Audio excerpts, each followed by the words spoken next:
Hello everyone, I'm Dan the Cineman, and welcome back to my channel. Today I'm going to be giving you my spoiler-free thoughts on Ugo Bienvenu's Arco. I didn't know much about this film. I feel like it debuted at Cannes last summer. I didn't see much hype around it. I saw a trailer for it about a month ago, and I thought this looked like a really interesting watch. And yeah, managed to get the chance to go and see it today, being Thursday, the 26th of March. And yeah, Arco is an animated film, gorgeously animated, by the way, about a young boy of the same name, Arco, who lives in the future and lives in a family who have these abilities to time travel in the form of rainbows. And he one day goes for a fly when he's too young and ends up in the past. And it's all about sort of the friendship that he makes with this girl called Iris, and it's all about him getting back to his correct time. If you're familiar with my channel, you know that I normally do spoiler-free and spoiler-full reviews of films. However, I feel like this film is a little bit of an unknown. Not many of my Letterboxd mutuals had seen this. So I just sort of felt like I didn't need to do the spoiler-full section to, give you my thoughts on this film. At the same time, yeah, I don't think many of my viewers will have seen this film, so they wouldn't benefit from me going into specifics. I don't want to spoil anything, hence the spoiler-free section. So without further ado, let's get into my spoiler-free thoughts on Arco. Just my usual quick disclaimer, I am using images throughout this video. I try to use images that are in the public domain. However, where this is not possible, I give credit where credit is due in the bottom corner. Arco is a film that I really enjoyed. I feel like it's going under the radar a bit. Like I said, it's always tricky when films have these differing release windows. This debuted in Cannes. Then it got a wide release in France first, I believe, and now it's had its wide release in the UK. Quite a short window, I feel. I think it was only in Cineworld in Broughton for about a week. I've gone to see it today, like I said, on the 26th of March, which I think is the last day I could have possibly gone. So yeah, bit a hidden gem. I love this. I gave it 4 stars and a heart on Letterboxd, which for me is 4.25. I use the heart as a 0.25.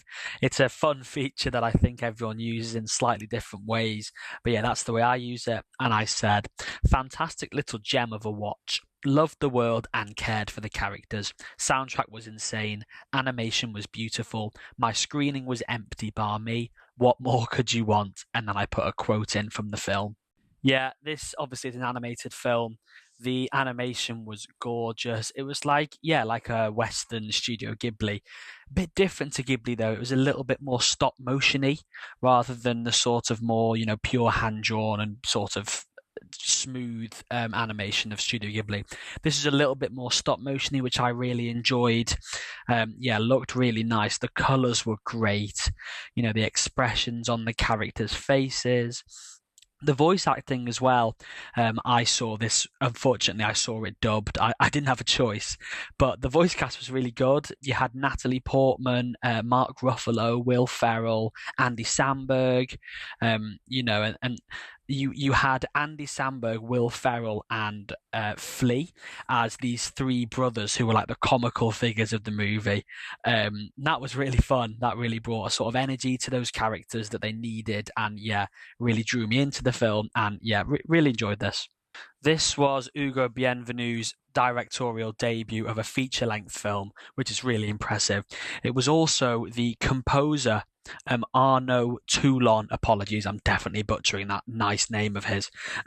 It was I believe, his composing debut for a feature film, and oh my god, if you know me, you know I bang on about soundtracks when I enjoy them, but they just do so much for a movie, and this is the epitome of that.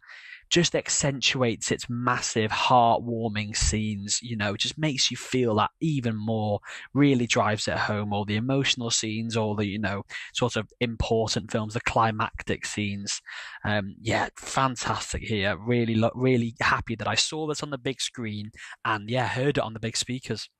There is something here for everyone, and I mean that in a good way. It's not a jack of all trades, master of none situation, which I personally felt Project Hail Mary was. This is objectively a family film, and yet I went to see it on my own, and I really enjoyed it. There's something here for animation fans like I am. There's something here for time travel fans.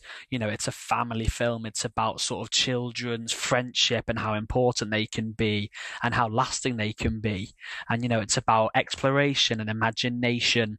It's about all of these things. And yeah, if you're a fan of any of films that explore any of those themes, this is for you. There's a reason to go and see this, or to see this whenever it lands on any streaming services. I know I'm waxing lyrical about the film like it's a flawless film. It's definitely not. It does a lot with its screen time, similar to Waste Man. It's only 90 minutes. However, I do feel like there could have been more. There was some elements of the film that I felt were, underdeveloped and not explored as much as they could be. And, they could have added a few more scenes in without really hurting the runtime because it was already so short. I mean, look, it looked so good. And like I said, the soundtrack was great. I would have happily seen more. I would have liked to see more of this. Maybe it's difficult because that's obviously a drawback because of how good the rest of the film is, that I want to see more. So it feels harsh to critique it in that way. But yeah, some things were underdeveloped, like I say. It sets up its world really well. Like I say, in that limited runtime, you feel like the world is fleshed out. Again, I would have liked to see more, and obviously the time travel premise. It's not too much of a spoiler to say we don't really jump around in time very much. It's just between 2 or 3 sort of periods, maybe a little bit more playing around and exploration of different time periods with this character of Arco. Would have been nice to see, but again, these are a bit nitpicky.